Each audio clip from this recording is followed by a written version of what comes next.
गौतम बुद्ध के कहानी द्वारा हम सीखेंगे कि हमारे जीवन की कीमत क्या है। एक बार की बात है, गौतम बुद्ध अपने शिष्यों को जिंदगी से जुड़ी अच्छी बुरी चीज़ों का ज्ञान दे रहे थे। सभी शिष्य उनकी बातों को बहुत ध्यान से सुन रहे थे। उन सभी में एक शिष्य ऐसा था जिसे प्रश्न पूछने की बहुत आदत थी। वो उठकर गौतम बुद्ध के पास गया और उनसे बोला, आप हमें जिंदगी के बारे में जो कुछ सिखा रहे हैं उस सब का क्या फ़ायदा, क्योंकि हम में से बहुत से बच्चों को ये भी नहीं पता कि हमारे जीवन का मूल्य क्या है और ये जीवन हमारे लिए कितना कीमती है। पहले आप हमें ये बताइए कि इस जीवन का मूल्य क्या है। अपने शिष्य की बात सुनकर गौतम बुद्ध अपने कक्ष में गए और एक चमकता हुआ पत्थर का टुकड़ा लेकर आए। वे टुकड़ा उन्होंने अपने शिष्य को दिया और बोले, मैं तुम्हें इस जीवन का मूल्य तब बताऊंगा जब तुम इस पत्थर का सही मूल्य पता लगाकर आओगे। साथ ही ये ध्यान रखना कि तुम्हें ये पत्थर का टुकड़ा किसी को बेचना नहीं है। गौतम बुद्ध की बात मानकर वो शिष्य बाजार की तरफ चला गया। बाजार में सबसे पहले उसकी नज़र एक फल बेचने वाले पर पड़ी और उसने वो पत्थर उस फल वालों को दिखाया और बोला, इस पत्थर के बदले आप मुझे कितने फल दे सकते हैं। फल वाला बोला, ये पत्थर कुछ खास तो नहीं, लेकिन फिर भी इसके बदले में तुम्हें 10 केले दे सकता हूँ। वो शिष्य उस पत्थर को लेकर आगे चला गया। फिर उसे एक सब्जी वाला मिला। शिष्य ने उस सब्जी वाले से उस पत्थर की कीमत पूछी। सब्जी वाले ने उस पत्थर को ध्यान से देखा और बोला, इस पत्थर की कीमत के बदले में तुम्हें ज़्यादा से ज़्यादा 1 बोरी भर कर सब्जी दे सकता हूँ। इसके बाद वह शिष्य उस पत्थर को लेकर एक सोने के व्यापारी के पास गया। उस पत्थर की टुकड़े की चमक देखते ही उस सोनार ने उसकी कीमत 100 सोने के सिक्के लगाई।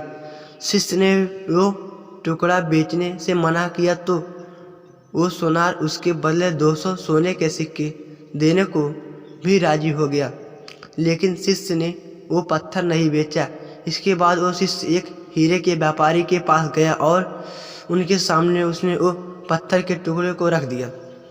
उस पत्थर को देखते ही हीरे के व्यापारी ने एक साफ कपड़ा बिछाया, उस पत्थर को उसके ऊपर रखा, फिर उसकी परिक्रमा की और हाथ जोड़कर उस पत्थर को कपड़े में लपेटते हुए वो बोला, तुम जिसे मामूली पत्थर समझकर उसकी कीमत पूछ रहे हो, असल में ये एक बेशकीमती रूबी है।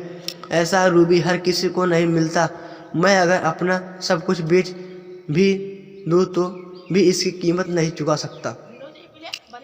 उस व्यापारी की बातें सुनकर वो शिष्य हैरान हो गया। वो दौड़ा सीधा बुद्ध के पास आया और उन्हें उसने जो कुछ भी बाजार में हुआ वो सब बताया। उसकी अचरज भरी बातें सुनकर गौतम बुद्ध बोले, तुम्हारे सवाल का जवाब इस रूबी की कीमत में ही छिपा है। हमारा जीवन भी एक रूबी है, रूबी की तरह ये भी बेशकीमती है, लेकिन हम इस बात को हमेशा नज़रअंदाज करते हैं और अपने जीवन का मूल्य नहीं समझते। हम दूसरों को देखकर और उनके जैसा जीवन जीने की कोशिश में अपने जीवन की कीमती को कम कर देते हैं। हमें सोचते हैं कि हमारी ज़िंदगी की कीमत वही है जो दूसरे हमें बताते हैं, लेकिन ये बात हमेशा ध्यान रखना कि सामने वाला अपनी हैसियत, बुद्धि और अपनी समझ के हिसाब से तुम्हारी कीमत लगाता है। सीख जो हमें गौतम बुद्ध की प्रेरणादायक कहानी से मिलती है। ज़िंदगी सिर्फ एक बार मिलती है और इसलिए इसको बर्बाद ना करें। अपनी ज़िंदगी को उतना ही कीमती समझें जितना कीमती आप अपने बैंक में रखे रुपयों को समझते हैं। आज के समय में लोग अपनी ज़िंदगी से ज़्यादा कीमती प्यार, पैसे और दिखावे से भरी चीज़ों को समझते हैं। प्यार के चक्कर में लोग सुसाइड कर लेते हैं। पैसों के चक्कर में ऐसा काम करने लग जाते हैं जिससे उनकी ज़िंदगी बर्बाद हो जाती है। नाम कमाने के चक्कर में उल्टे सीधे काम करने लग जाते हैं। हमेशा याद रखें कि दिखावा करना ज़रूरी नहीं है। प्यार दोबारा मिल सकता है, पैसा फिर कमाया जा सकता है, लेकिन ज़िंदगी को फिर से पाया नहीं जा सकता। इसलिए अपनी इस बेशकीमती ज़िंदगी को अच्छे से जिए, हर पल का आनंद ले। कभी ये ना सोचे कि आप इस दुनिया में किसी काम के नहीं हैं, ना कभी ये सोचे कि आपकी ज़िंदगी व्यर्थ है। आपके होने या ना होने से कुछ फ़र्क नहीं पड़ता।